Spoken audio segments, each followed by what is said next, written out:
থেকে লাফিয়ে উঠে বসে জামা ঠিক করে ফুল মোবাইল নিয়ে দেখলো সামিয়া ফোন করেছে। তোমার ভাবি আবার ফোন করেছে কেন? আরে বাবা, ওরা তো শপিং এ গেছে, হয়তো কিছু দরকারে তোমাকে ফোন করতেই পারে। রিসিভ করে দেখো।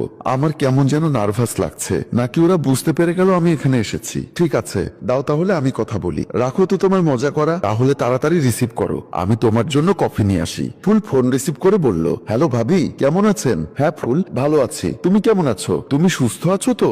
জি ভাবি, আমি একদম সুস্থ আছি। আসলে তখন শপিং এ যাচ্ছিলাম, তোমাকে অনেকবার ফোন করলাম, তোমার সাইজটা জানার ছিল। ও আচ্ছা, আমার সাইজ হচ্ছে? কথা শেষ হওয়ার আগেই সামিয়া হেসে বলল, উপরে 36 আর নিচে 28, তাই তো?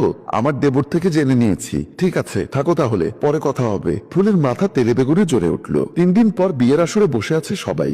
সবাই এই বিয়েতে বেশ খুশি। কাজী সাহেব রোহানকে কবুল বলতে বললে হঠাৎ করে রোহানের মাথাটা ঘুরে উঠল। তার মা খেয়াল করে বলল, কি হয়েছে বাবা, শরীর খারাপ হয়েছে? একটু আগে তো সবকিছু ঠিক ছিল, হঠাৎ করে কি হয়ে গেল? তুমি কিছু বলছো না কেন? তোমার কি খারাপ লাগছে? রেস্ট করবে? কবুল বলার ঠিক আগ মুহূর্তে তোমার মাথাটা ঘুরে উঠলো কেন? তোমার কি খারাপ লাগছে নাকি অন্য কোনো রহস্য আছে? এটা কি বলছেন বেআই সাহেব? রহস্য থাকবে কেন? আমার ছেলের শরীর খারাপ হতেই পারে, তাই না? তাই 100 বার হতেই পারে, কিন্তু কবুল বলার আগ মুহূর্তে মাথা ঘুরে ওঠা ভালো লক্ষণ নয়। আমার অভিজ্ঞতা থেকে বলছি। এখন এসব কথা থাক প্লিজ। ওকে দেখে মনে হচ্ছে ওর মাথাটা ঝিমঝিম করছে, ওকে একটু বিছানায় শোয়ানো দরকার। তারপর তারা সবাই মিলে রোহানকে বিছানায় শুইয়ে দিল।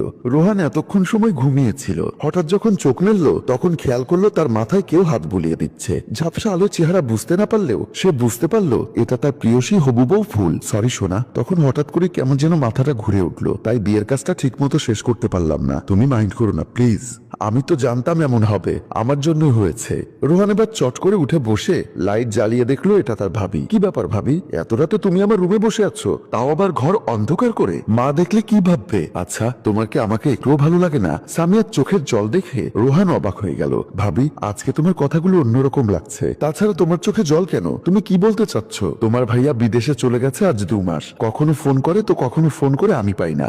দেশে আসবে কম হলেও 5 বছর। আমার বিয়ে হয়েছে মাত্র 6 মাস। আচ্ছা, আমার শরীরে কি কোনো ক্ষুধা নেই? আমার সাথে এমন অন্যায় কেন? ভেবেছিলাম তোমাকে নিয়ে আমার ইচ্ছাগুলো পূরণ করতে পারবো, কিন্তু তুমি যদি এভাবে বিয়ে করে ফেলো তাহলে তোমার স্ত্রীর জন্য সে সুযোগটা আমি পাবো না। রোহান, আমি আজকে তোমার বিয়েটা ভেঙে দিয়েছি শুধুমাত্র তোমাকে কাছে পাওয়ার জন্য।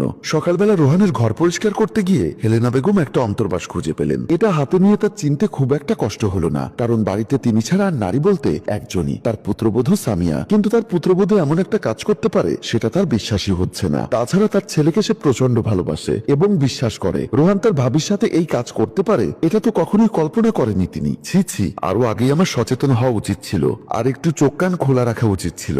আমি বাড়িতে